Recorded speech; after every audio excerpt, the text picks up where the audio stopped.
Fakakta Comedy Funhouse Network.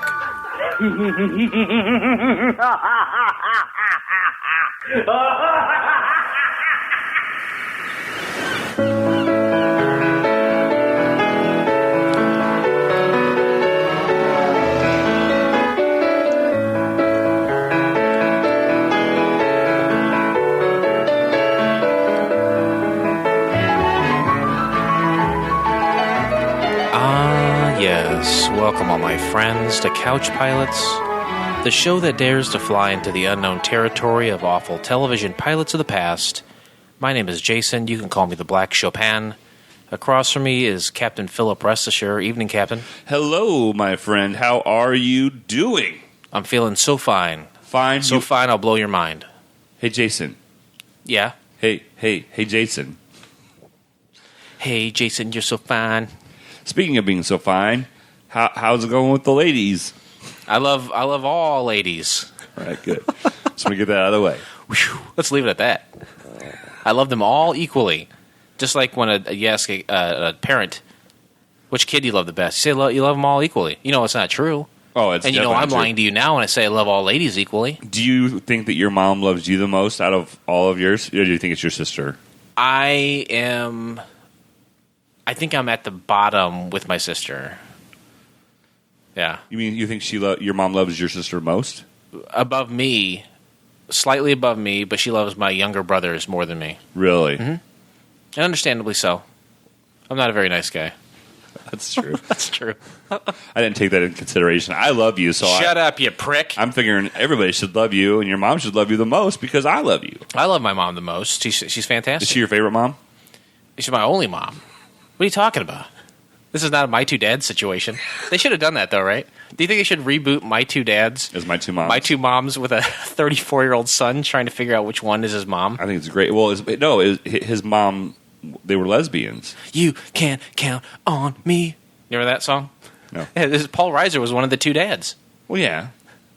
They weren't gay guys, though. No, but I'm just saying that it would, in this generation, it would work as a storyline. So one of them, she was married. Okay. Her and her husband had a baby. Yeah. She got divorced and left her husband for another woman.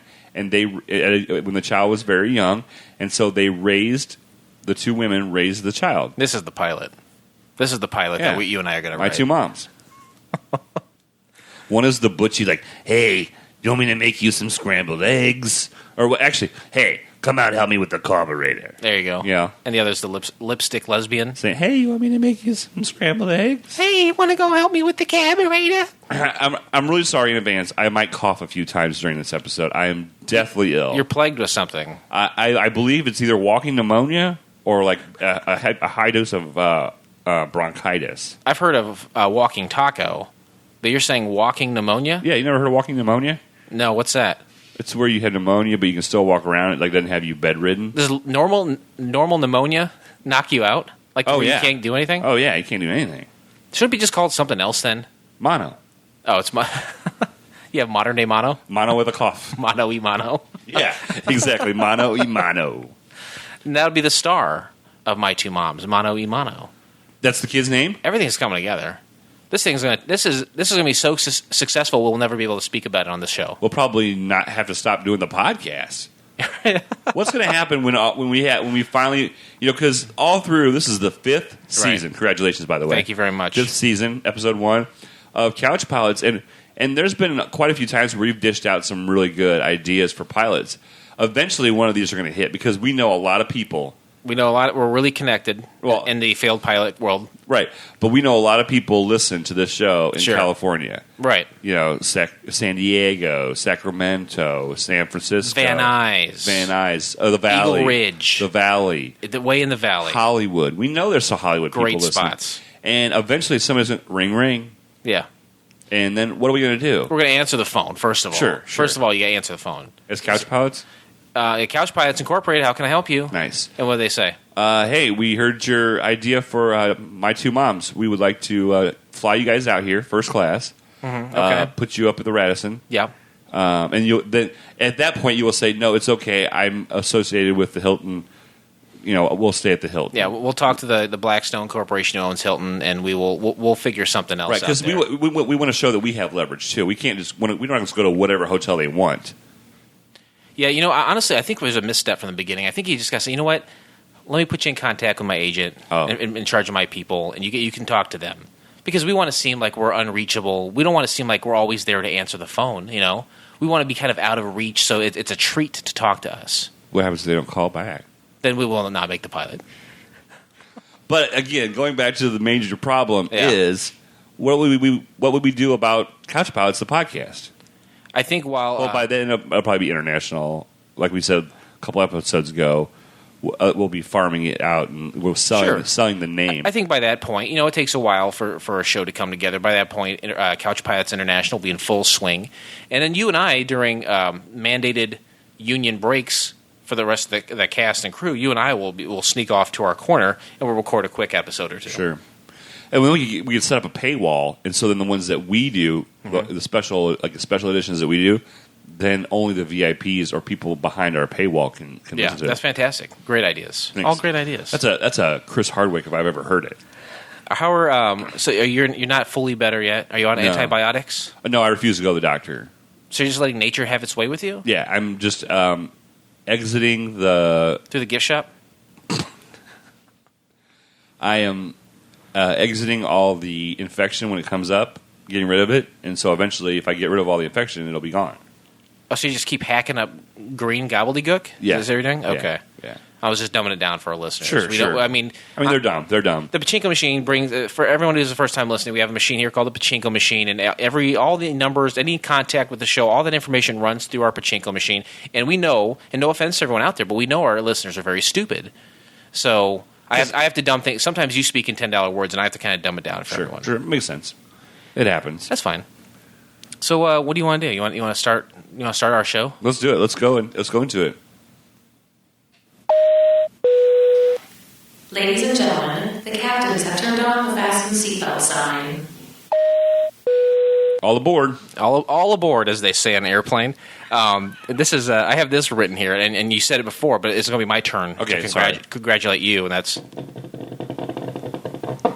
welcome to the 5th season of Couch Pilots. Welcome. Congratulations to you, Blake. Thanks. I mean, basically, let's just say it, ching, ching, ching, syndication. Yeah, this is when the big money starts coming in, the big numbers, and we get to sit back, put our feet up, our hands behind our head, and just wait for that sweet, sweet moolah to rain in on us. Our downloads are doubling as we speak. By the second they're doubling. The downloads are doubling by the second. 1 to 2.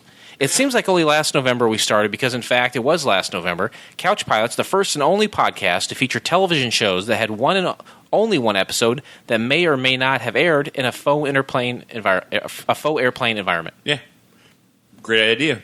Extremely well executed. I really think that this is going to actually go into a show itself. But, okay, say that happens. Right. We're going to run out of... a reality show. We're going to run out of... Oh, a reality show? Yeah, like, it shows us during the day, like, what we do, or, our nights out when we're partying. Oh, so it's kind of like a meta... Like a behind-the-scenes... what's the life of these two idiot podcasts? Correct. They don't care about the actual podcast. It's horrible. Well, that would take up, like, the first 30 seconds or the last 30 seconds of the show. The rest of it is just me feeding my toads, meticulously making my bed... manually manipulating myself to online entertainment. Sure. And that's the bulk of my time. Right. What would you be doing on the show? Editing podcasts. Hacking up green goo. And having my wife get mad at me because I won't take medicine or go to a doctor. So, okay. Now, why don't you do that? Do you have health insurance? Yes, I have health insurance. What's your beef? Bro? Because when I get the bill, I still can't pay it, even with the insurance. What bill is there? There's practically nothing, is there? I got lab work done a month ago. Mm-hmm. I got the bill. The original bill was $1,500. I had to pay $395 of that. What was wrong with you? Huh? Can you talk about what was wrong with you? No, it's top secret. I can't discuss it. Oh, well, it sounds like pretty bad. But for a standard walking taco like you have, you think that you could get pay almost nothing out of pocket. You would for think. some This antibiotics. isn't Canada. I wish it was. I do too. I can't. You know what? Honestly, when we get Couch Pilots International going, and then we go to Canada and start that, I may just stay there. Sure, makes sense. Makes sense. I can't say that I wouldn't. Today we discussed the pilot episode of The Alabama from the year of our Lord 2000 plus 10. Great year. Great year. Great year. Good year for the Roses. Yeah. Said George Jones. Yeah. Did you ever meet him? No, but I saw him in concert with my grandma. I took my grandma to see him in concert, and also I just got done reading the audiobook, The Grand Tour, which is audio. Now, did you read the audiobook? Yes, I read the audiobook. Rarely done. Really, it's harder. It's harder, but I did it because I like to be very detailed oriented. Sure, that'll do it. And I read about his life. And how was his life? Pretty good? Right. Well, yeah. I mean, ultimately, in the end, how many years until it got good? Well, I think even when it was bad, it was good, right? Yeah. I mean, if for 7 years of your career you're jacked up on cocaine, but you're still like making money and winning awards and stuff, and crashing cars and not going to jail, not showing up for tour dates, banging broads 10 at a time for a dime. I'm sure he was. Hell yeah. So, I mean, really, is it that bad? Not at all. You were addicted to cocaine. Get over it, George Jones. What year? How old was he when he died? Oh, he was probably in the 75, 80. It's a pretty good life. Oh, it's it's a pretty good life. Yeah, to be honest with you. 2000 plus 10. As we said, great year. But let's go back to that year. Let's get in our proverbial time machine. Now, we're not in the aughts anymore. What are these, the teens? I didn't even look it up. I had a lot of confusion over it. Right. The aughts-tens? Aughts-tens. I don't know. What the tenses? The teenses? I would say this is the teens. The roaring 20s? I don't know. Well, no, that's 2020. We're not there yet. Yeah. That's 3 years away. Yeah. So what do you think it is then? The teens. The teens. Yeah. Okay. The 2000 teens. Let's go back in time just a couple years. Yeah, because we're gonna run our asses right up into present day here on this season. Yeah, and honestly, I'm closing in on a 2016 failed pilot, so we'll have something extremely modern. Wow. Before we kick it all the way back, and right now the earliest pilot I have, we're going back, 1954. 50s, good years for Roses. Great years. A dozen eggs in 2010. How much do you think they cost? $3. $1.37. How much do they cost now? Now they're like 58 cents. How does it? What? That doesn't even make sense. It's kind of like Kenan Thompson once said. What's up with that? So it's less now than it was then? Something is going on right now with the price of eggs, with the price of milk. They are practically giving it away. I don't understand. I don't. At the same time, though, I don't understand the economy. No, I don't understand. So I'm sure if I understood that. Right. During economics class, it was Mr. Combs was my economics teacher. The worst. Didn't pay attention to him at all. And that was East Peoria High School? Yeah. Yeah, I remember him. I knew all I remember is we had to figure out what we're going to do with our widgets. And what did you end up doing? Is it like an investment? Yeah, it was like you ran a factory. You made widgets because they weren't actually anything. It was just a widget. Well, a widget is the universal, like, generic thing that people talk about in economics. And what was your widget? Did you have something specific? I don't even remember. Cat toys, probably. I think it was like sex toys, from Adam and Eve. Yeah, perfect. Got an A. That's all that matters. I don't understand why eggs cost less now than they did back then. Maybe it's not. Well, it's because we finally broke down that chicken union. Is that what it was? Yeah, we broke the chicken union. Who was the head of the chicken union? Was it Colonel Sanders? No. Foghorn Leghorn. Senator Foghorn Leghorn? I said it was Foghorn Leghorn. Pretty good. They are not going to take this union and break us. We're going to charge what we want to charge for eggs. You hear me now? That's a great Foghorn Leghorn. The Healthcare Reform Bill / Patient Protection and Affordable Care Act passes in Congress, changing the face of healthcare in the U.S. and is signed into law by President Barack Hussein Obamacare. Thanks a lot, Obama. Are you saying that sarcastically, or are you really thanking him for what he did? I don't think that anything has been done in many, many years in the healthcare system. It's just gotten worse. Lately, they just showed it's like they raised the price of the EpiPen. Oh, right, like $600. You know, it's not getting any better.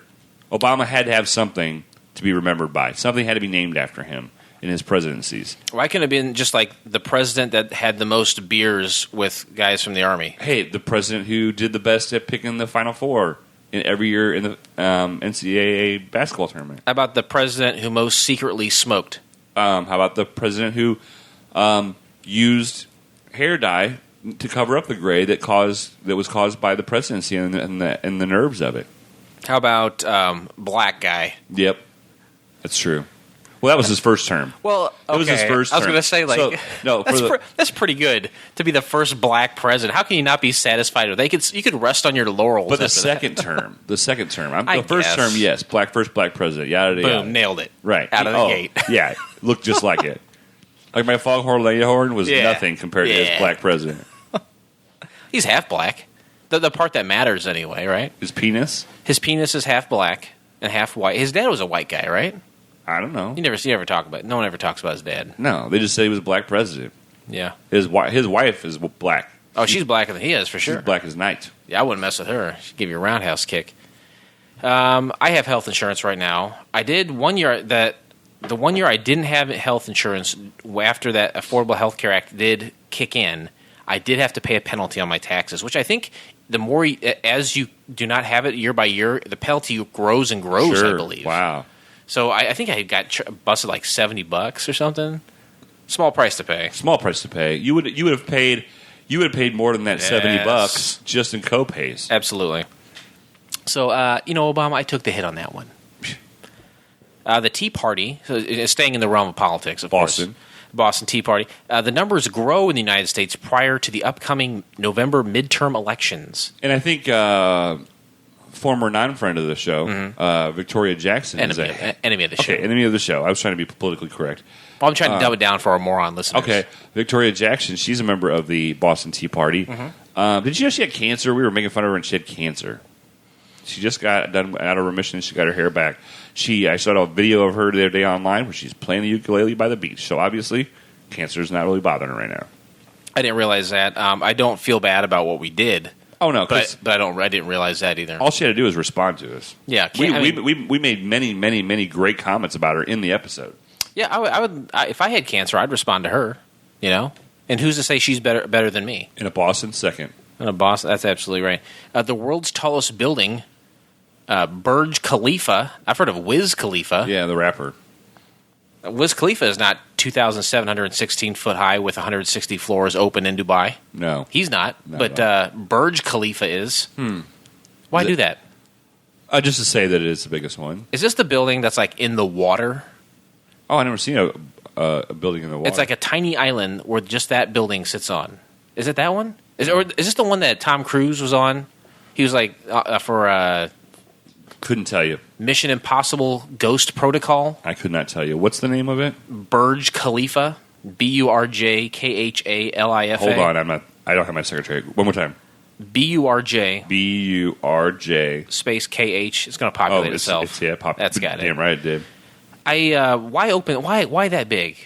Why? I guess it's kind of on an island. I mean, not really, but kind of. But why would you make it that big? I don't understand. Because it's penis envy.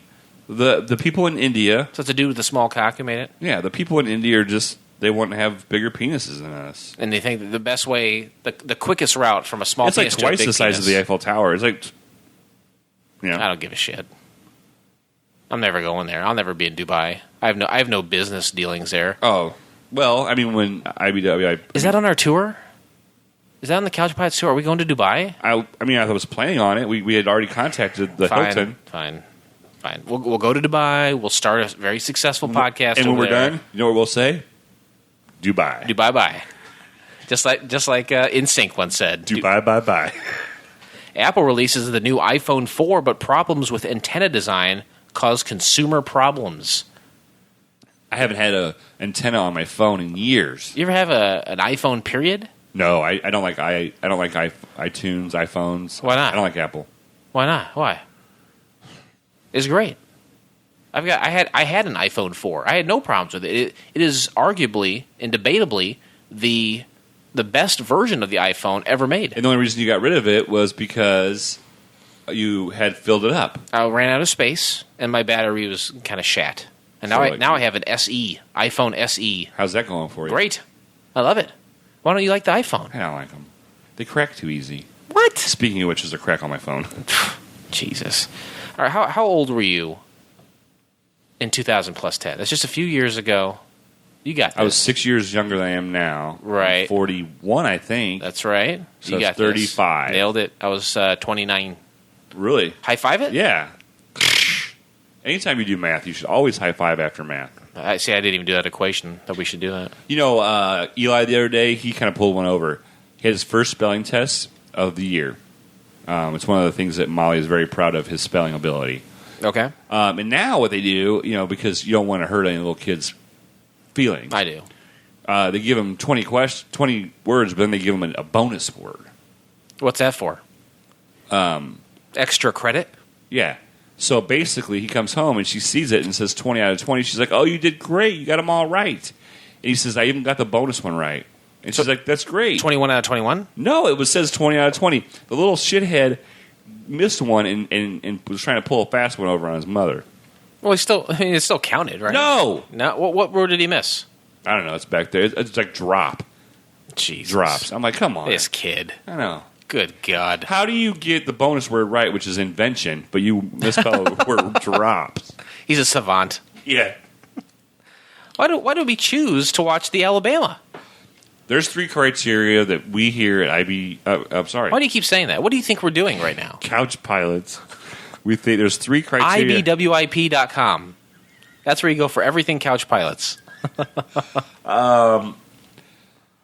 Couch Pilots. There's 3 pillars that hold up this thing. Count them down. First, we had to be able to find it. I mean, if we can't find it, we can't talk about it. Yeah. Second of all, it needs to be free. We are not paying for it. We have no money whatsoever in our budget. Thank you, Sex with Heather. And the most, the center of that triangle is that it had to be a one show that did not go to series. It was a failed pilot, did not go to series, just one episode was made. Right. And now we got maybe the last season to do this. We're not sure yet. But any of the shows we're watching right now have to have happened in the 2000 teens. Right. As they're very well known. Right. Where can you find the entire episode of the Alabama? You can subscribe to Couch Pilots in iTunes or your favorite podcast app of choice, and then click on one of our classically blue links in our show notes, or go to Nerdist.com and search Alabama. There's 2 sentences there. I think you've got a lot to say about all that. Whoops. I think the best thing to do is follow the blue link on the show notes. Why is that important, though? Why? Who cares? Because we rigorously check the safety of those. You're not going to go to some porn site. You're not going to end up giving your bank account information to the Prince of Dubai. Bye.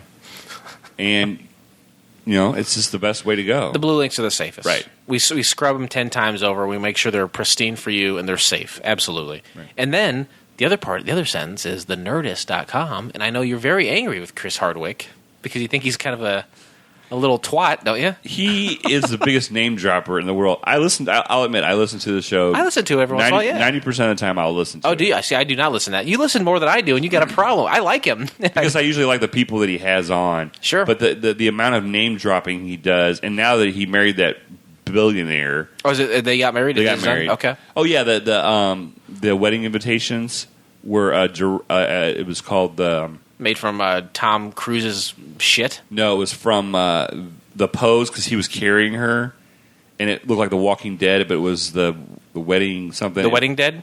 Something like that. It was a complete rip off of a scene and the font and everything. The Walking Wed? And it was a cowboy theme wedding.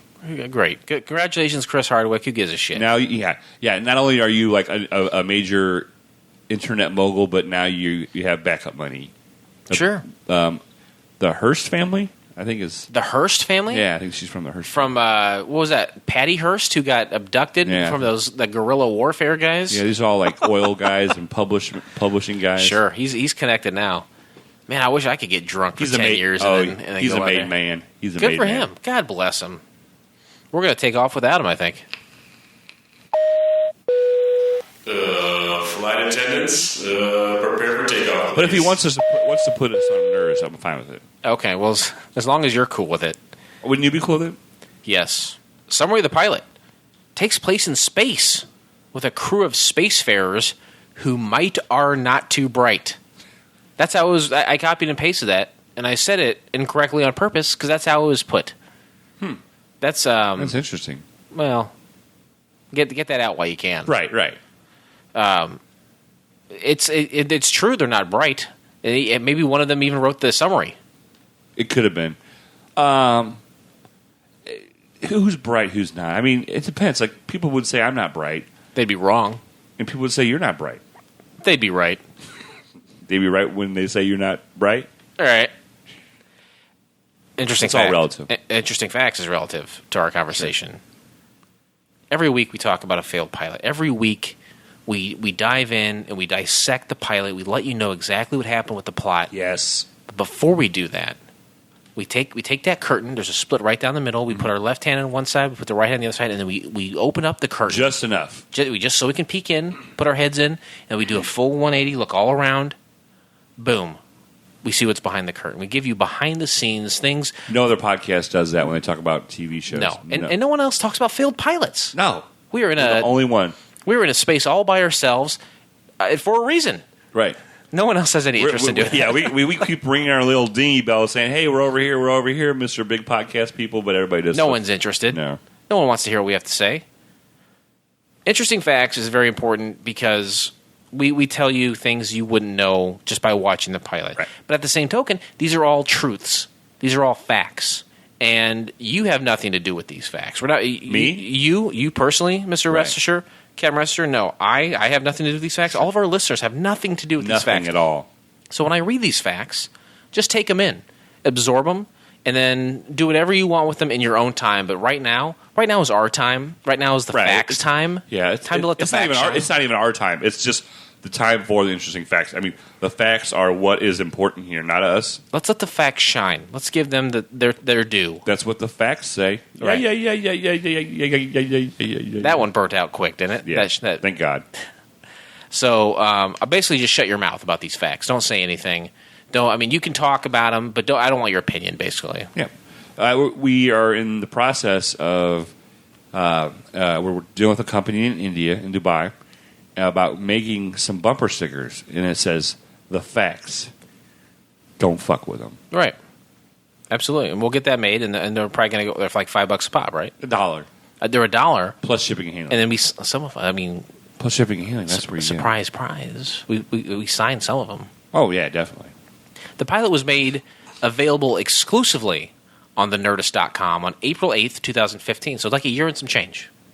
Right? Yeah, it doesn't have a lot of scratches on it. No. There's no dents. No, you put a nice coat of wax and it looks brand new. Oh, yeah. Writers of the show were Robert Ben Garant and Thomas Lennon. Love them. I love them too. Both from the state. Both creators and writers for a previous episode of ours, Hey Neighbor. Mm-hmm. Yeah? Yeah. Oh, yeah. They have written screenplays and sold millions of screenplays. Yeah, I don't know about millions. That seems a little high. I mean, that's... Oh. I would say that's high, don't you? Okay. Well. I mean, maybe not. They've wrote a book about how to write screenplays. Right, we've got millions of downloads. I really feel like you're rounding up on both of these numbers. Stars, just relax, okay? The stars Natasha Leggero. Yeah, please relax. Yep, in her prime before she went to Burning Man. Jeez. Was that a real picture? Yes. Whose dick was that in that picture? It was her. I think her boyfriend's. Her husband. She got a husband. Yeah. But she has documented her trip to Burning Man on Instagram. A lot of drugs. She needs to just come home. Is it a lot of drugs? She needs to come home and get herself She's together. in her 40s. Is she doing a lot of drugs at Burning Man? I'm sure she is. Jesus. That get picture, with it. that picture I showed you, Mm-hmm. forget the non-circumcised penis. Just her look on her face shows that she needs to just come home. Stars Natasha Leggero as a sex robot. Stars also, again, Robert Ben Garant and Thomas Lennon. You got Eddie Izzard, famed European or a British comedian, cross-dressing in the 70s and 80s, or maybe just in the 80s. Remember, you know Eddie Izzard? Huh.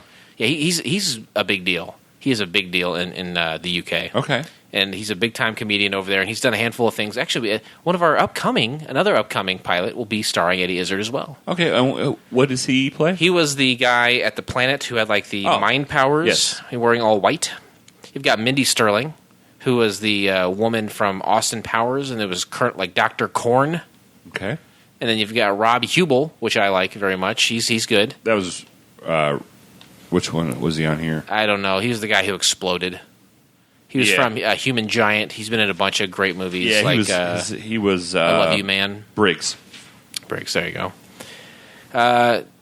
Here's a lot of information directly from Thomas Lennon. Now, I will mention that we tried to reach out to Thomas Lennon. Sure. And while he didn't get back to us, he did favorite one of our tweets. And that's, you know what, that's the first step. That's the first step to a lifelong relationship with this podcast. Sure. He says, call it Reno 911 meets Battlestar Galactica. In their mind, it's not really a Star Trek parody. They're shooting the pilot either at the end of September or the beginning of October from that year. So that's about when they shot it. And they said they wanted it to feel like Das Boot, which I don't know what that means. I don't know what that was either. There is he also said there is a major overarching plot to the entire series, and there's 2 twists in the series that have sort of already been designed, and they also they knew how the show was going to end, no matter how long it went. Oh, wow. So that's interesting. Why would you say that? You looked me right in the eye and said it. You know we can't do that. I know, man. What do you want from me? I want you to keep giving me interesting facts. I can't get any. I'm going to start talking to a therapist. Plain and simple. I get excited thinking what it might be like. I get excited. What be like? Heaven in your arms tonight. You cannot. The fly's ignited. I don't know.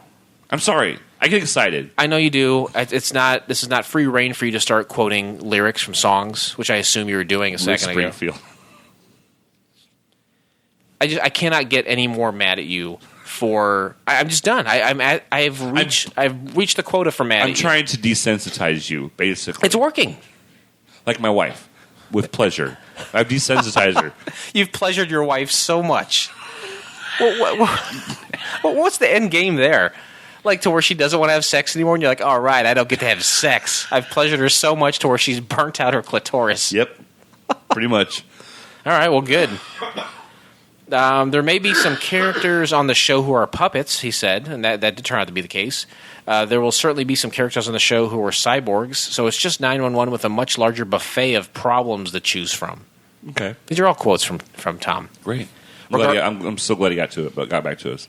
Regarding costumes, no one's ever going to be in like sort of a clean Starfleet-looking stuff. The show is way more like Mos Eisley Spaceport style than episodes 1, 2, and 3. So he's talking Star Wars there. Okay. Mos Eisley, I believe, was that shitty little cantina that they went to in the first episode. You know, we got that famous song that they're playing in the bar. Everyone's kind of dirty, scuzzy in there. And that's how he's saying that the feel of that show was going to be. Right. When asked if the show was more human drama or sci-fi, Thomas Lennon said, we're still kind of figuring that out. The only thing we know is that technically no one on the ship is supposed to have sex with each other for the entire 7 years of the mission, but male and female, everyone on the ship showers together. Right. So it leads to lots and lots of sexual tension, basically. And yeah, I felt that on the show. Oh, definitely felt it. And regarding future ideas for the episodes, he says the crew of our ship is being put on trial for war crimes against this alien race, and we get beamed down to their planet. And then we find out that these aliens, to us, look like puppets like Elmo. They're unbelievably cute, but they're charging us with war crimes, and eventually we'll have to kill them all and blow them up and escape. So it's Reno 911, with an occasionally, like, we pass through a nebula that causes everyone on the ship to hear each other's thoughts. Sometimes we run into ourselves as babies. That's hilarious. And then we have to keep the baby version of ourselves alive so the future version of us can be there at the time. You know, sci-fi problems. Reno 911. Yeah, hashtag sci-fi problems. Reno 911 / sci-fi problems on a very, very sweaty, clunky spaceship. Yep. So those are some quotes. And for more interesting facts, please go to Collider.com and search the Alabama. There's a whole interview there with him. Oh, really?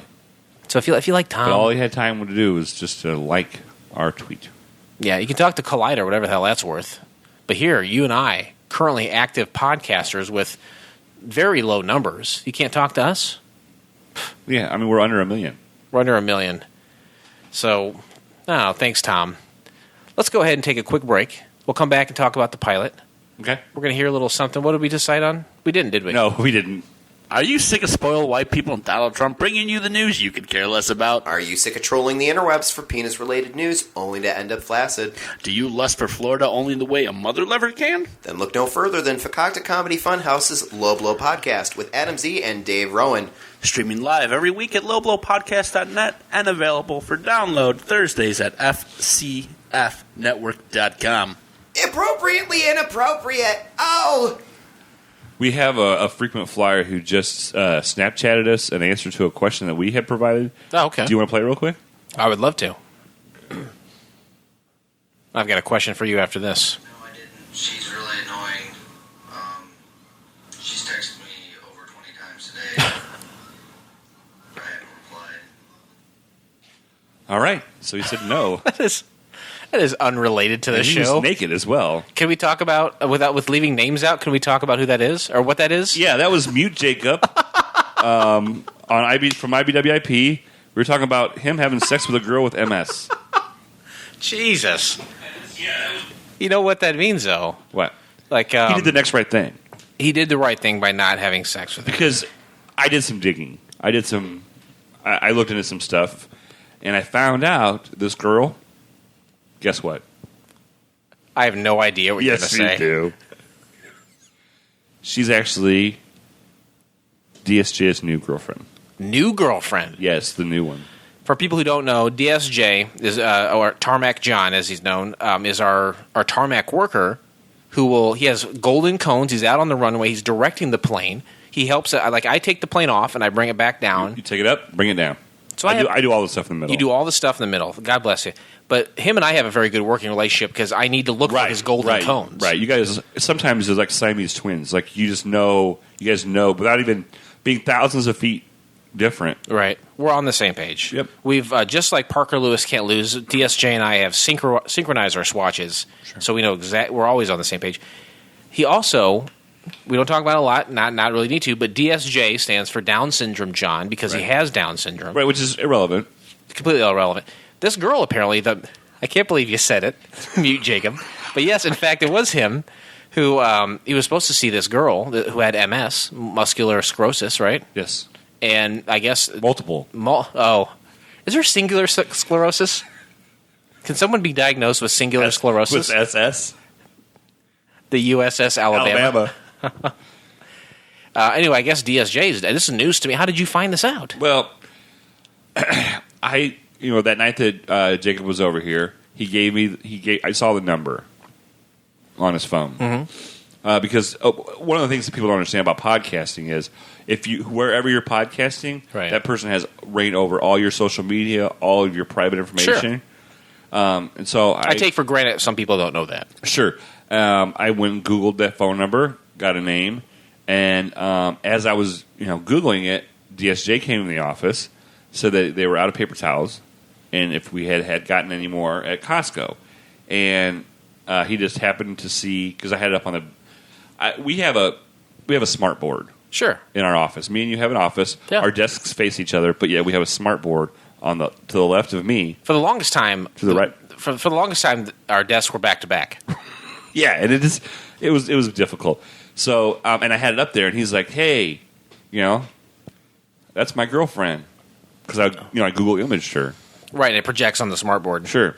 And he knew that number. No. I had already looked at the number. I was now Google imaging her name. Yeah, because I got her name, and he's like, "That's my girlfriend." Awesome, congratulations! Yeah, I pushed escape. I was like, I got backspace, delete. Please leave the office. Yeah. Fantastic. I know for a while that he had broken up with someone. Him and I had gone out to a strip club, and we tried to get him back on track. Yeah. Thankfully, he's well mended now. Right. And he's ready for love. It concerns me, though, because Jacob says this girl has texted him like 20 times a day. Uh-oh. Well, I don't know if we should talk to D. I mean, I guess I shouldn't talk too loud because we're still on the ground. We've taken off. Oh. We did take off, didn't we? I didn't do the plane thing. I always forget the plane noise. Well, do the plane noise now. Here it is. Ready? There we go. All right, now I feel better. I'm so glad that DSJ is ready for love. I think we're true friends. I think we're true friends to him. I think we should probably pass along the fact that this girl with singular sclerosis might be two-timing him. That's true. I mean, I guess I would want somebody to tell me. Right, exactly. And that's exactly right. You have to put yourself in his shoes. Right. So I think he has like a size 13 shoe. He's got massive feet. Oh. You know what they say about guys with massive feet? Massive shoes. The Alabama. Whoops. Total running time on the Alabama, 25 minutes and 42 seconds. This is the alt director's cut. From December 1st, from the year of our Lord 2000 plus 10. From the very beginning, it feels very much like Reno 911 to me. From the very beginning. Okay. And it said, and they're talking about everyone having to shower together to ration water, and it's they're talking about doing whore's bath with nuts and butts. Right, and it's going to be co-ed, 5 people per shower. Yeah, that's what's regulated by law, just to ration water, because they're out in space. There's no water in space. No, and you can't just go stop by someplace and pick up some water. No, that doesn't exist out there. You have to take what you have. And water is heavy. A lot of people don't understand that water is heavy. Very heavy. They have to take that. I'm sure it goes down a drain there, and then they have some sort of filtration system where they're going to use it again and again. Just like their own piss, they're going to filtrate it. Sure. But there's only a limited amount. Right. And then they discuss, that the Pueblo, Colorado, that's where the Pentagon is, and that's where they're getting this information about the new policies about the co-ed showering is Pueblo, Colorado. Everyone at this point, all this information being shared is in a tiny room. It's dark, and God bless you. Thank you. It looks like the inside of kind of a dark ship. Everyone's just kind of hanging around this small area. A lot of pipes and stuff. Yeah, pipes, gadgets, just big, heavy black metal. Yeah, it's definitely not like a Star Trek what do they call that place where they're the main control place? The bridge? Yeah, it's not like that at all. This tiny little area. The ship looks huge because later on it shows the ship. Yeah, a lot of shots from the outside flying through space. But here they're all kind of crammed in here, just kind of talking to each other. And yeah, they're talking about these different mandates coming down from the government. And then a few jokes, and because a lot of it is improv. They have I think it's kind of like Curb Your Enthusiasm. They say, hey, this is where this scene has to start. Right. This is where this scene has to end. Sure. Here's the overarch of the show. Improv. We'll do like 9 or 10 takes of each scene. We'll pull the best one, meld that together with the rest of the show. Exactly. And that's what they're doing here. It's a lot of improv. And then it goes to 3, 2, 1, act break. But before that, I didn't want to discuss the title. The kind of was that act break after the title? The act break was after the title. Okay, well, let's discuss the title. It was just the intro. It showed the characters very military, like computer themed. It showed like a video, like live video of them in action, along with their picture, and then the computer green text. Kind of like a little slide thing underneath, and it's just, hey, this is their name. This is what they do on the ship. Right. And it didn't really have the actor's name. It just showed, Tom Lennon was Captain whatever, and blah, blah, blah. To them, it doesn't matter what their names are. The black guy, whatever his name was, he was the telepath. Right. And it just it did that with everyone. And then you have the act break. Right. Which is sorry. Then there was the 1, 2, 3. Act break. High five it. This is signaling to the big wigs. This is where you put your commercial. This is where we're breaking the act. Throw your commercials in here about Pampers or Miller High Life, whatever you want to advertise. We come back, and they start talking about the sex robot. Oh, yeah. They say, hey, and it's played by Natasha Leggero, which is like just a perfect fit. Now, would you have rather Natasha Leggero been the sex robot character or the character who's wearing practically nothing? She looked like she's wearing duct tape. Right. You know what? I think that Natasha is definitely the sex robot. But you wouldn't want to see all the skin shown by this other one? No. One of the things I like about Natasha is you just see the big, bustier up boobs and some of the pale, skin and the long dark hair. And do you watch Another Period? Yes, I've seen every episode. I've never seen it. Does she look good in that? No, actually, I don't think she does. Okay. Her hair, I don't like her hair. They are complaining about this sex robot. They're saying, hey, you know what? We're not supposed to have sex with each other up here. That's what the sex robot is for. We know that human beings have urges, and they need to be satisfied. So here's a robot for you to copulate with. Sure. But it's got a lot of space miles on it. Yeah. A lot of people have been having their way with this thing for a long time. We've ordered some new vaginers. Yeah, we've ordered some vagina replacements, but every time we get a shipment, they don't come. Yeah, and one guy says, no, they did come in. Right. We're just not getting. They're just. I don't know where they're going once they get here. Right. Somebody's snaking them. That's right. Someone's snaking. They're like, hey, it says right on her stomach, rinse after. So many people are having their way with this thing. You got to clean it out. Right. You got to rinse it out because no one wants to go in there for sloppy seconds, thirds, or fourths. Oh, and just think about after weeks and weeks of sloppy mold. Been there, done that. Semantic fungus. Been there, done that. Ugh, I'll pass. At this point, the engine's shut down. The ship itself ceases to function.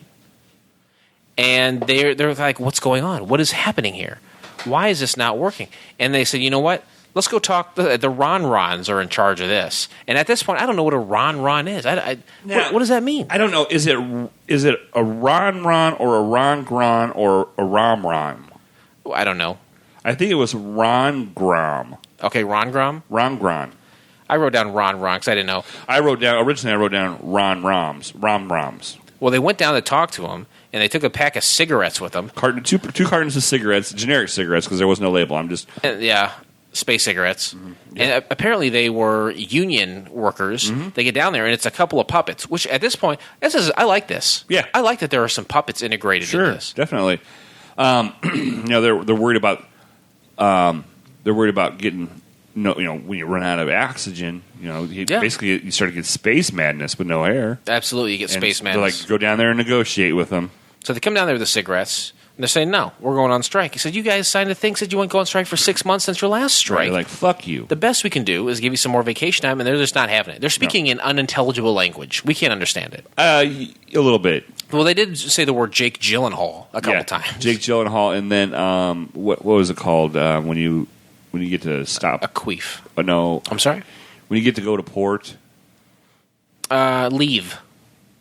Shore leave. Shore leave. They said shore leave? Yeah. Okay. And that does play into the story later, for sure.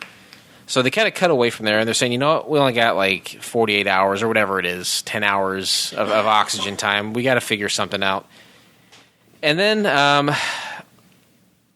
while they're going down there, I noticed you see about 6-7 people that are kind of the main guys talking. Sure. But while they're walking down there's a lot of random people just going around. Half-naked ladies. And that's, you know what? That was an awesome part of the show. There was a woman who was completely naked, who was just she was standing from the side and had a towel over her in front of her, breasticles. but we were looking from behind. Absolutely. So you had a lot of bare, you can, on TV I've noticed in the past few years, you can see someone fully naked from the back. Yep. I don't mind it. I don't bother me at all. I am not going to shake a stick at it.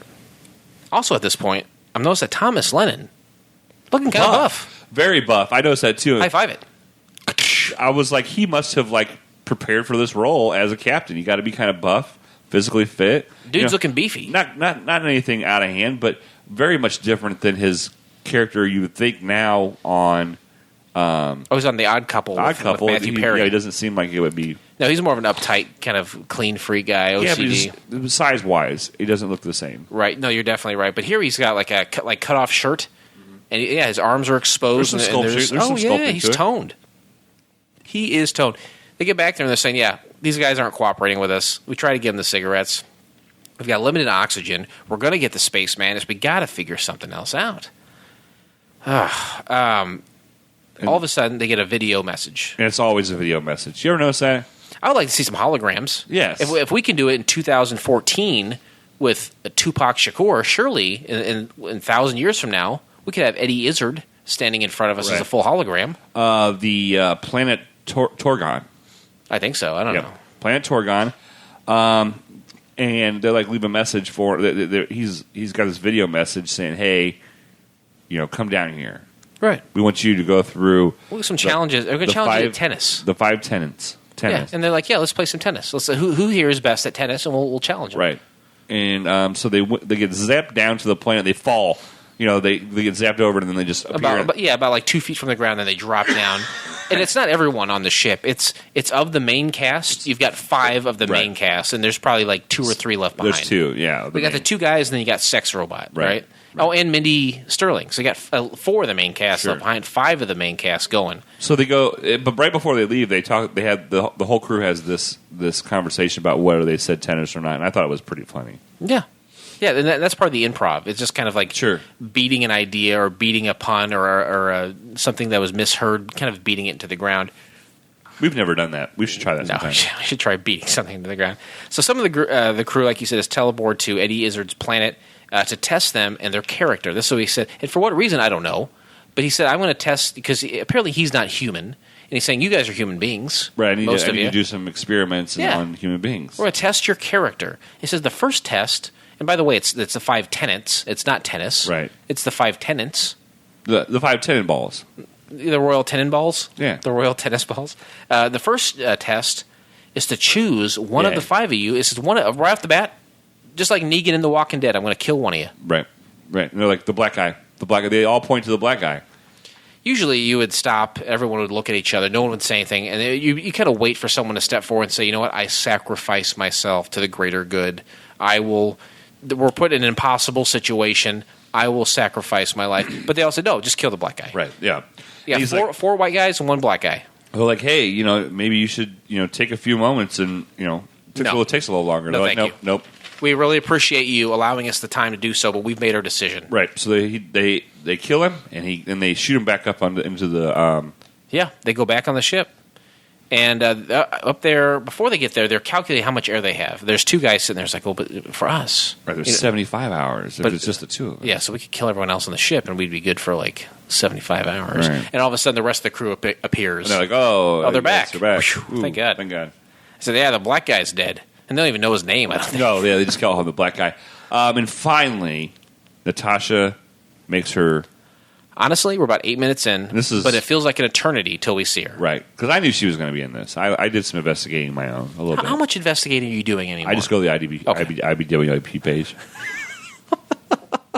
You really got a hard-on for this show you've been doing for 9 years. Right. So, yeah, the ghost... the bearded guy. I call him Beardo because I don't know his name. The nerdy kind of guy. Mm-hmm. He goes and says, hey, and she's like, you're my favorite. She's like, he brings this sex robot some flowers. Right. And she's like, I like you because, you hurt me the least. You hurt me the least. And you don't pee on me. And she's like, thanks for the flowers, but I don't have a sense of smell. And she just throws them to the side. I don't understand why... You bring someone flowers because they're beautiful and because they smell nice. Beautiful. It's true. It is true. He brings her beautiful flowers. She says, I can't smell them. Why can she not smell things but feel pain?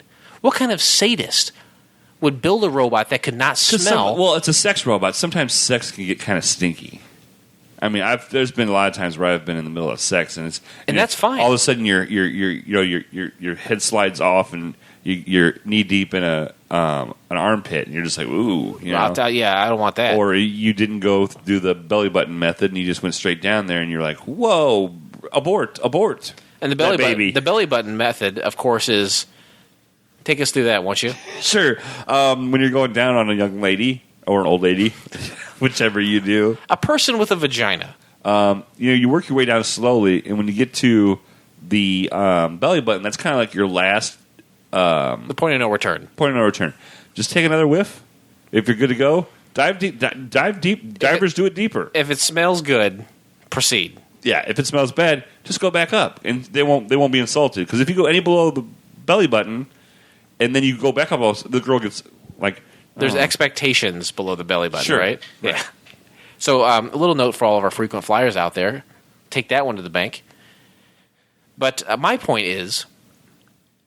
Give her smell and pain. Why just give her pain and not smell? Why pain? Because pain is something, and some people like in sex.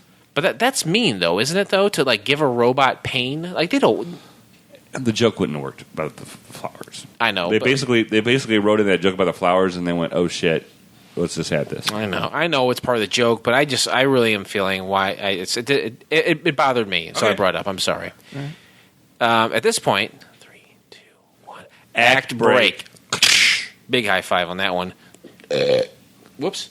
At this point, you got Tom Lennon, which I never really got his name, Captain whatever, and then a fat guy. They both get in a shower together, and it's like a phone booth. It's so small. Yeah, it has one open side. And you got that naked lady out there still. She's the best part of the show. There's like 3 or 4 naked ladies standing out there in line. Hell yeah.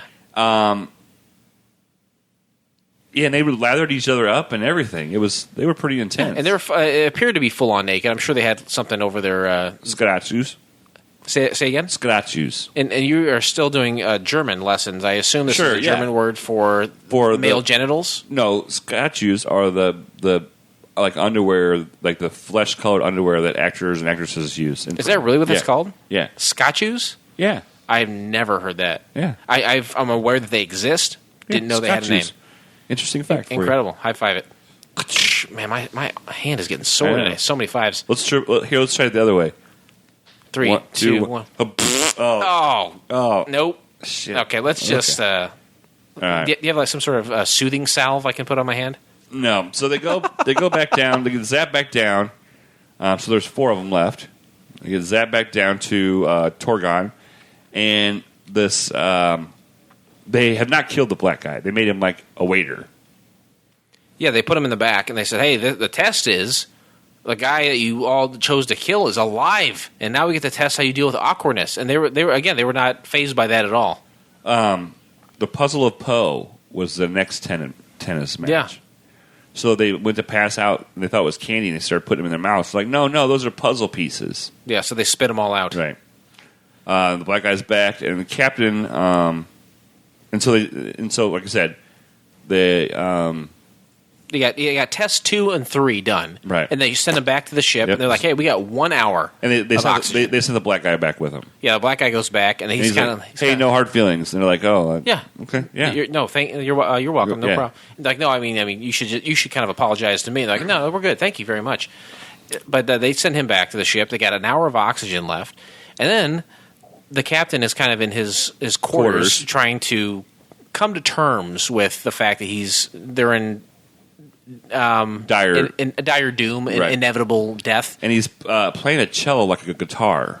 Yeah, and this is probably my favorite. I believe it of the whole movie. He asked to see Magenta in his quarters, and Magenta is, as we alluded to earlier, she's a very slim. She's an attractive woman. She has some electric tape on just certain parts of her body. That's it. Like around her hips, like straight across her hips, and then like in the V shape down to her vagina. Across her nipples. All the way across. Yes. So basically just enough to cover up her nethers. Right. And it turned out her uppers. Yeah, and she even said when I was a young boy earlier. Right. So I thought maybe she had a sex change or something weird, because we're in outer space. Sure. Anything flies. Oh, anything can happen. And so look at Chewbacca. Take a moment and look at Chewbacca. I would love to see Chewbacca completely shaved, maybe dipped in a vat of Nair, perhaps. Yep. What do you think he would look like under there? He would look like one of those cats that don't have any fur. Yeah. From Egypt. Those Egyptian cats I hear so much about. Yeah, I think you're probably right. I'd still like to see a bandolier on him. Sure, exactly. So the captain starts talking to Mr. Magenta, and he's like, "Hey, we're going to die. Maybe we should, let's see what this could be. Let's see where this could go." And she's like, "You've done this to me like 100 times." Yeah. How many times have you said to me, "We're going to die. We're going to die"? And 32 times you've said this. And he's like, who's really counting? So then he goes, well, he picks up this plate and starts she starts getting really hot, and he starts like baby bird feeding her, where he chews up the food and then puts it in her mouth, and she starts to get super, super hot because from what the planet that she comes from, that's like a mating ritual. Yeah, it's like a mating ritual. And we say she because obviously the actress is a female, but she says to him, "You know that I'm a male on my planet, my species. I'm considered a male. It's fine. You got a great body. She's totally into the body, and she's totally turned on by this baby bird feeding. He takes a little peek down her duct tape panties, and lo and behold, she's got a phallus down there. Right, and then the next scene is her just banging the shit out of him in the ass. That's right, and it is hilarious. He is fully naked. He's on his back with his legs up in the air. She's pumping him real hard, and he's making these like loud chirping noises. Right. Yeah. It was. Would you care to emulate? I'm too sick. I don't even think I could. It's just.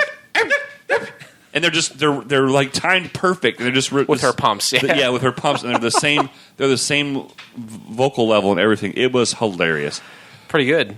So after that, they're teleported back to the planet where Eddie Izzard is, and he says, "Hey, in front of you, you'll notice this bucket of swords And so they immediately, all of them run to the swords, grab them. The blades of destiny. They all grab. All the 5 members, they grab them, they start swinging around at each other, start fighting, kicking, slashing. And, yeah, Mr. Magenta just starts to beat the shit out of everybody. She is dominating at this point. She is killing it. She goes to decapitate Tom Lennon, and Eddie Izzard's like, "Hey, hold on! I didn't say go. Go. Don't grab those swords. They're like it's a metaphor." Sure.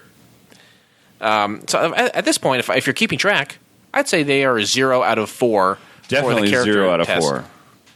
But that's all right. I mean, we've been 0 out of 47 before. Yeah, I think so too. So they give them. He gives them like a final test, and Rob Hubel is like he's having trouble contemplating what he's saying. He belts out something, and Eddie Izzard is unhappy with his response, so he explodes him on the spot. Blows him up. And before the black guy, you assume that he's dead because you don't see him in the next scene. Right. But Rob Hubel actually blows up. And that's one of the things you've always said about TV. That's Don't right. believe somebody's dead unless you see it happen. Absolutely. And then I saw it happen. And if he came back, there are sci-fi ways to bring people back, I suppose. But that incarnation of him, gone. Yeah, definitely. He's gone. Then you got a 1, 2, 3 act break. Oh man, I am blistered. You almost didn't make it. I almost hit you in the forehead. I am really blistered up. That is so many high fives this episode. Last section of the show. Yeah. You all right? You have no salve. Are you sure? No, I don't believe in salve. Okay. Do you believe in God? I'm try. Did you say I'm try? Yeah. Back on the ship, Mindy Sterling. This is really the only scene that she shows up in. She is the doctor. She's Dr. Lyle Korn or something. Right. Korn, Dr. Korn.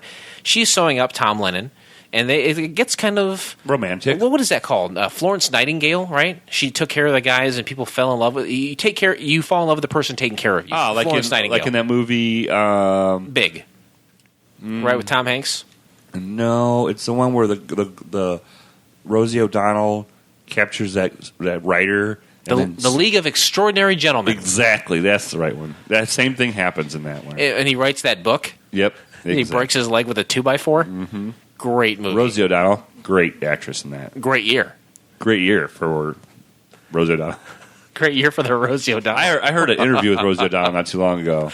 Did she sound real on Mark fat? Maron. She sounded like she was on Maron. She was on Maron, and she sounded like a hot fucking mess. Wait, Rosie O'Donnell? Are you thinking Roseanne Barr? Oh. I really feel like I would remember if it was. No, you're right. You're right. Roseanne Barr. They're both big fat ladies, though. With dark hair. They're all the same to me. All big fat ladies are the same to us here on Couch Pilots. We love all of you. Mindy Sterling and Tom, despite their age difference, really start going at it. Oh yeah, it's one of those things. Like I'm like, oh, you got this old lady. Why can't you have had a sex scene with the sex robot? Yeah. Why this old lady who's got leathery pussy? Jesus. I thought Mindy Sterling looks pretty darn good. She does. But she probably has a leather pussy. I went to, and oddly enough, her Twitter handle is Leather Pussy. Nice. I went to it, and she's only got like 2,000 followers. What? I was like, here is a lady. Everybody, go follow her. Give her the Couch Pilots bump. Well, there's a couple things wrong with it. First of all, not only was she in the Austin Powers movies, which give her a nice bump, but she's also, I think, a member of the Groundlings and has been a teacher for them for a long time. But also, I reached out to her, and she didn't reach back to me. That's why you got 2,000 followers. She probably, her arthritis is acting up. She can't type on a smartphone. Too much leather. Exactly. Where do they talk about the Ron Grons getting high? Is it right here? About them getting high? Yeah, going on shore leave. Oh, going on shore leave. Oh, yeah. So then, yeah, they're like, they're still, we got to have to. These are the guys who are in charge of keeping the ship going, right? With the power and the oxygen, all of the engine and stuff. Yeah. And they're like, we can't give them what they want. They want shore leave, and we, the last time that the USS Illinois gave Groms shore leave, It's not like it's regular practice to have these guys on your ship and controlling your engine room or whatever it is. Yeah, and so they're like, they killed everybody. They just had a party and killed everybody. And so, like, we can't do it, but there's running out of oxygen. That's what happens when they get high. Right. On shore leave, they get high and they just start eating people. Sure. And so they kind of put that story, and there's a reason they do that, of course. And then all of a sudden, now it's the fifth and final test, right? The tennis test. The fifth tennis match. Tom must fight his own great-grandmother from the past. And then Tom gives a speech saying, you know what, this is what, you talk about the character of the human being. This is what makes us different from other species. And specifically your species, sir. Humility or humanity? Both. Empathy, humility, and and he says before, and then he gives that, and then his grandmother starts to beat the hell from him. Just beat the hell out of him. She's got a frying pan for some reason. Right, yeah, and sears his face. But hey, think about this. And he brings this up, is if he beats it, did you jack up the cap? No, I was holding against the light like I was a jeweler looking at a fine jewel. I was like, oh man, that's the ultimate sin. No, I got this Says beautiful Ozzy cap. Osbourne. He's like, I can't kill my great grandmother because then I will have never been born. That's right. That's exactly right. But somehow they get by that. It's funny. I just had a conversation about time travel with my daughter. Oh, really? It's funny because she was like, because we were driving through the Bradley University area, and she was like, I would love to see, because I was telling her how about all the houses, how they're big and they're cool, but they're all shit now. Right, but because they rent them out to students, and they just have these big, massive house parties, and they tear them up, and the person who owns it doesn't give a shit. They're making money from Bradley students. These kids from, rich kids from St. Louis and Chicago, they're giving them money, so who cares what that happens to the houses? And she's like, you know what? My daughter's 10 years old. She's like, I would love to see those houses back when they were first built, which I thought was a bizarre thing for a young child to say, but she's like, I would love to go back in time. I was like, well, you have to be very careful. And she's like, why? It's like, because anything you do could upset the balance of everything around you. Is it the butterfly effect? Sure it is. I was telling her, you stand in line at Starbucks, if you're in line from the future and you get in line, you're putting someone else's day behind you, like 30 seconds off or a minute off. They might get in a car accident. They might not meet the person that they're supposed to fall in love with. You know what I mean? Right. There's a whole bevy of reasons. You might get shot? You might get shot. Time travel is very dangerous, so I'm surprised that Eddie Izzard allowed it to take place in this pilot. It happens. It does You got to do what you got to do to get through the story. So they're beating up each other, and they finally get to a point and say, hey, we're on the same team. Right. She's winning, though. That woman's winning the battle. His grandmother's got him in a chokehold, yeah, right? he's ready to tap out. He's like Stone Cold Steve Austin. Yeah. Put him in the $1 Million Dream. Yeah. The black guy steps Russian in. sickle. You remember the Russian sickle by... What is that? Is that a hold? Yeah, it was Ivan... It was in the The Iron Sheik? WCW. No, it was Nikolai Volkov. Okay. Iron Sickle. It was a clothesline. It was a clothesline? Yeah. I love like wrestling moves of the 80s. It's just like... Oh, you all right? Yeah. Okay. You got some of that green goo we talked about? Some of that infection. You got to expel it. Standard moves in the 1980s professional wrestling just became finishers. Sure. Like Hogan's is the most, like, it's just a leg drop, Yeah, right? Exactly. You're supposed to do that when you first get him down on the ground at the beginning of the match. Oh, Hulk Hogan. Thunderlips. So they say, we're on the same page, Grandma. Let's stop. The black guy steps up because they're all like, let's all fight him. And so they go for him, and he uses his telepathy, Eddie Izzard, to stop everyone. But the black dude also intercepts it. He does. He stops it, pushes him back, and then you see him back on the ship, right? Right. And then they look at a camera and the Rongroms that they let go on. Yeah, they're watching a video of the Rongroms attacking the planet because that's what they decided to do. They put him in the teleportation tube, right? Yep, and they shot him. They said, sure, you want your shore leave? Fine. They shot him down there, shot the other ones back, and so the Rongroms ended up attacking everybody on the planet and killing them. Yep, so that's how they got out of that one, just by the hair of their teats. Oh, their chinny chin chins. And then Tom Lennon's like, you know what? Let's set course for Holiday World. Yep, Funland. I know you like Holiday World. Yeah. Is that a pop for them? Yeah, it was a little pop for him. A little quick plug for him. Let's set course to Funland. And that's the end of the episode. And that's it. Well, all I can assume from that point forward is that they spent the rest of their life having a great time at an amusement park. In fucking a sex robot. Because we'll never know, right? No. We'll never know. Please remain seated as we are now crossing a zone of turbulence.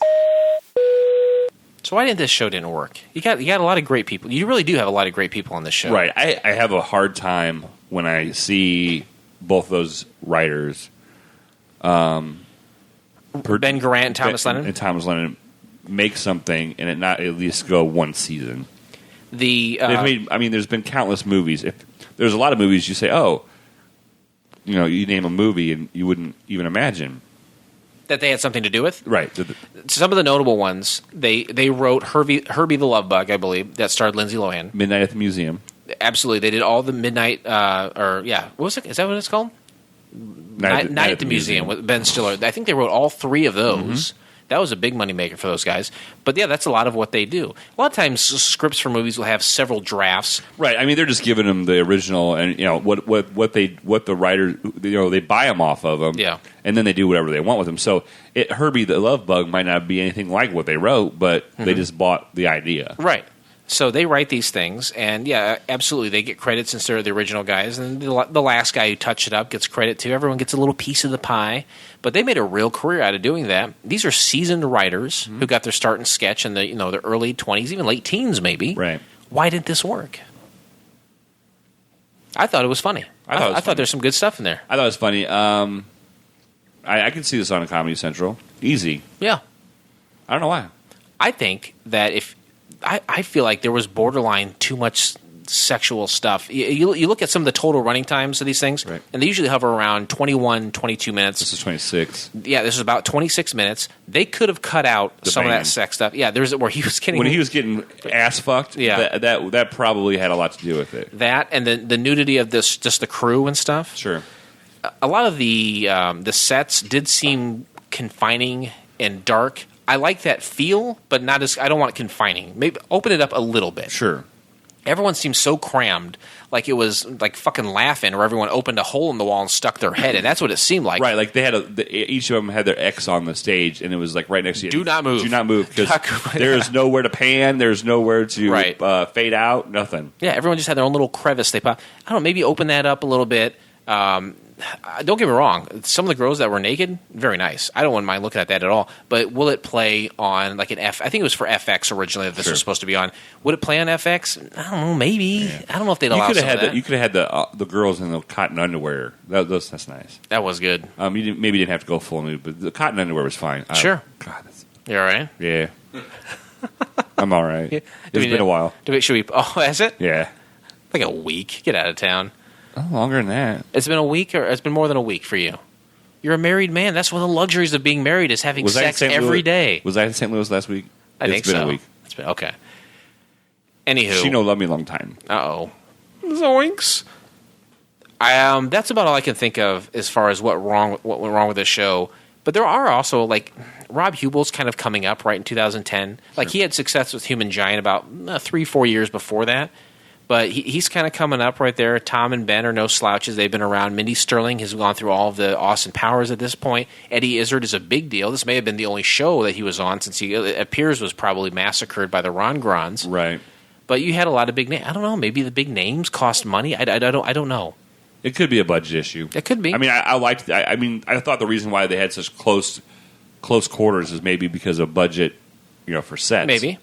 But it also could have been a problem. Where would you like to see if it had survived? Oh, they just, they're traveling through space. And Tom mentioned a couple funny things earlier about meeting up with the baby versions of themselves. Right. Going to the sex robot factory, maybe. Sure. Yeah, getting an upgrade, getting her polished up, maybe getting some Kegel exercises for her. You getting a black one? Yeah, maybe get a black sex robot. Who knows? Just like Robert De Niro would want. He likes black. He's been married to 2 black ladies. Oh, really? He's married to a black lady. I did not know that. Oh, yeah. That's an interesting fact. And you're more than welcome to say that because we're out of that section. Ladies and gentlemen, as we start our descent, please make sure your seat backs and tray tables are in their full upright position.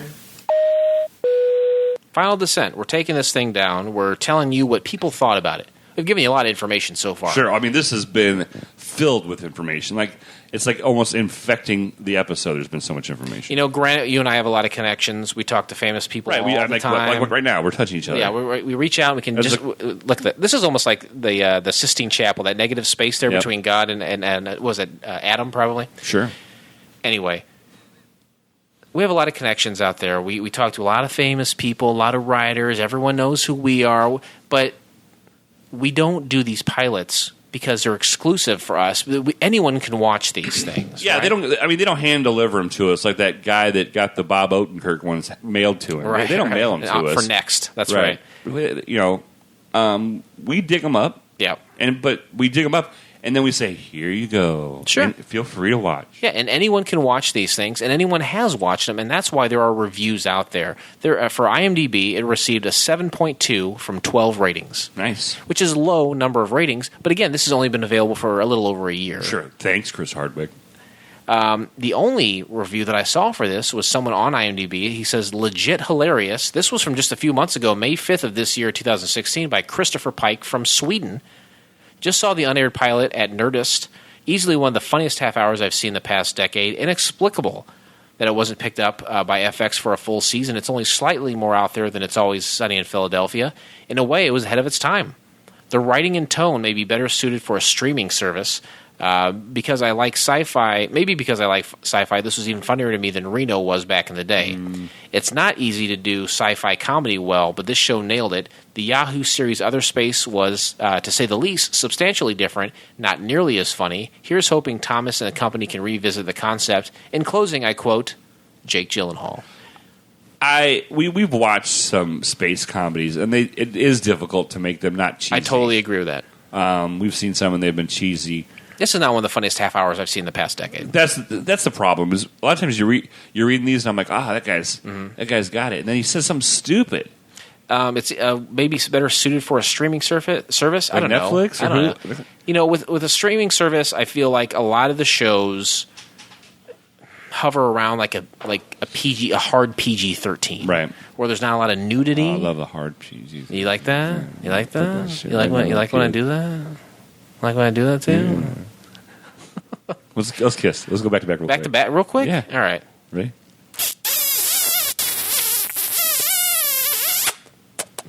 Pretty good. I always got to cut you off. You got to stop. Stop it. You're just kissing air at this point. Oh, sorry. Get out of there. I get into it and I can't. I close my eyes. You embarrass yourself. You don't ever close your eyes. That's what makes me mad about a relationship. Is when I kiss you, I close my eyes. When you kiss me, you leave your eyes open. Well, a lot of times people close their eyes. You kiss your mom like that? Yeah. I kiss everyone with my eyes open. I have really watery eyes. I rarely need to blink. With eyes wide open. With eyes wide open? With eyes wide open. I kiss my mom open mouth with eyes. This show is built on the back of his songs. Ladies and gentlemen, welcome to FCF Airport. Local time is 11:11 and the temperature is 69 degrees. That's funny. For your safety and comfort, please remain seated with your seatbelt fastened until the captains turn off the fasten seatbelt sign. Should we change it for winter time? No. I got a quick question for you. First of all, you've heard it's 69 degrees, like at this point about 50 times. So why is it still funny? I just think it's funny. We recorded a new commercial for Couch Pilots. Is this in circulation yet? No. Why not? I didn't get it done with it. I have a lot of stuff going on. No, you definitely don't. I've got Sex with Heather episodes backed up that I don't have edited. You are really an asshole. You're really down on her. We bantered. You know, we welcomed you to the show. We bantered. We warmed you up. We put you in the mindset of the time of year. We gave you the summer. We gave you the interesting facts. We gave you the reasons that we picked the Alabama. We broke down the pilot. We told you what the critics said. We told you the scores. We told you what we could have done to make it better. Now it's our turn. Now we get to say, how do we feel about the Alabama based on the scoring system that we've set forth from day one, from Wings, the classic television show from the 90s, on a 1 to 7. Go ahead. Go ahead. I just want you to agree with everything I'm saying. A 1 being the worst, which is a Roy Biggins. The best being a Brian Hackett at number 7. Captain Philip, rest assured, I turn to you. How do you rate the Alabama? Oh, it had a buxom redhead and a buxom brunette, Natasha Leggero. That's how you say it. Before she got addicted to cocaine and looked all like a hot fucking mess. How do you keep saying that? Is she addicted to cocaine? I don't know. She looks like a cokehead to me. Okay. I love Ben and Tom. I a lot of times I think me and you are like a Ben and Tom podcast. I don't think that at all. Okay. Out with it. 6.5. 6.5? 6.5. Wow. I enjoyed it. This is the second highest rating you've given a pilot. Yeah. Can I say that? Do you think your scores get better as it comes closer to the time that we're in, based on the sensibilities in which the show was presented? I don't think so. I think I have not been racist against the time in which these shows were coming out.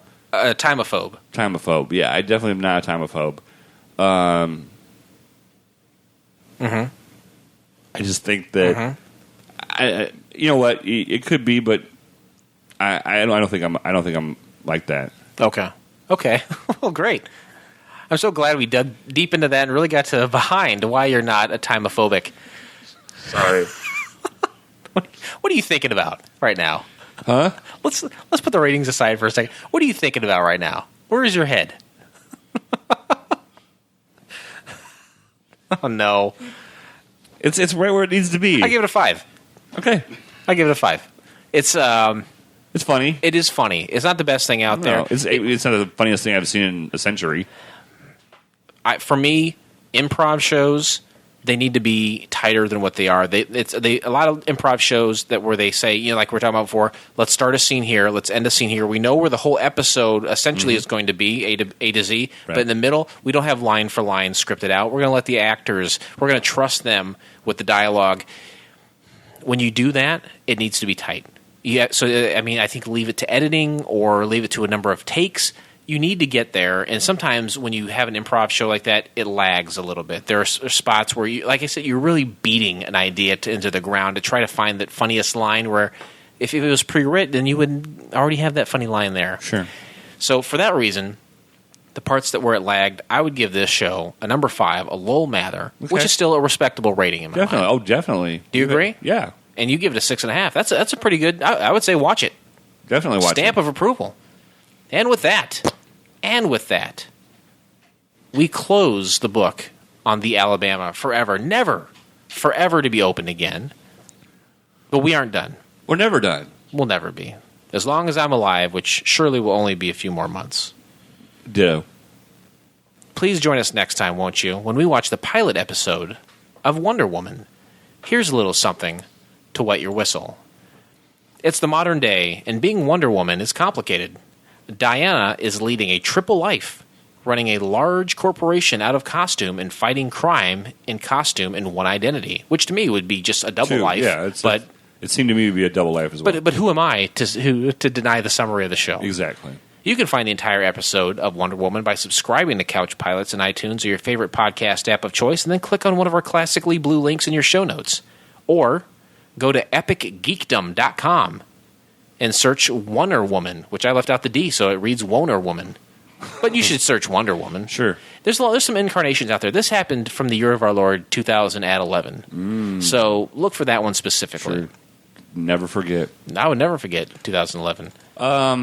Remind everybody, our YouTube page, Couch Pilots Podcast, we will have the video for every episode as well as the audio on our YouTube page. Ooh. We are on Instagram at couch_pilots_podcast underscore. Too many underscores. I know. Maybe there's only 2. Check us out on Twitter for sure. CouchPilotspod at twitter.com, where we reach out to the stars, and sometimes, just sometimes, they reach back. Reach out to us. We'll reach out. Even if you're not a star, we'll reach out to you. Yeah, we'll high five you. We'll give you a high five. How do you think that would sound like? Like this. Oh. Okay, something just broke. I didn't have my volume up high. Do you have like a sink or some sort of... I've got some salve. The whole time you've had salve. Give me that. I thought you said salve. I have salve. Give me salve. Okay, because you were saying salve. This whole time I could have had this goddamn soothing salve. Salve. There's an L in there. Say pretzel. Pretzel. Go to couchpilotspodcast@gmail.com and give us any of your suggestions, comments, and let us know if you know about a failed pilot we should be watching. We'll check it out. Sure. We've checked out horrible stuff before. Whatever you give us can't be that bad. That's right. Go to fcfnetwork.com. That's the network we're associated with. All the great shows there. They're all free, and they come out on a semi-regular basis. Wouldn't you agree? Yeah. Anything else you'd like to say to our frequent flyers before we go? Rack up them points. Something good may happen to you today. Yeah, you might get a bumper sticker that reads... the facts. Don't fuck with them. That's right. And you might, if you get enough points, we'll sign them for you. Sure. And you can't put it on your car. If we sign them, you can't put them on your car because then the rain would wash the signatures away. We will say that we use dry erase markers for all of our signatures, so they wash away very easily. Sure, because they're really valuable. Mm-hmm. So. And with that, this pilot may have been rough, but it's always a smooth flight here on Couch Pilots. Thanks, everyone. We'll see you next time. On behalf of Couch Pilots and the entire crew, we'd like to thank you for joining us on this trip, and we are looking forward to seeing you on board again in the near future. Have a nice day.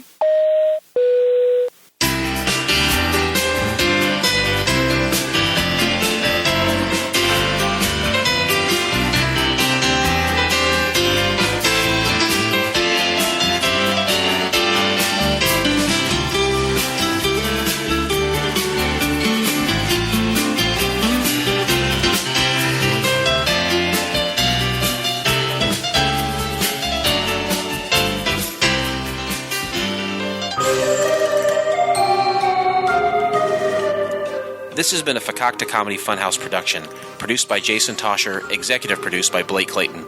For more information and content, go to fcfnetwork.com.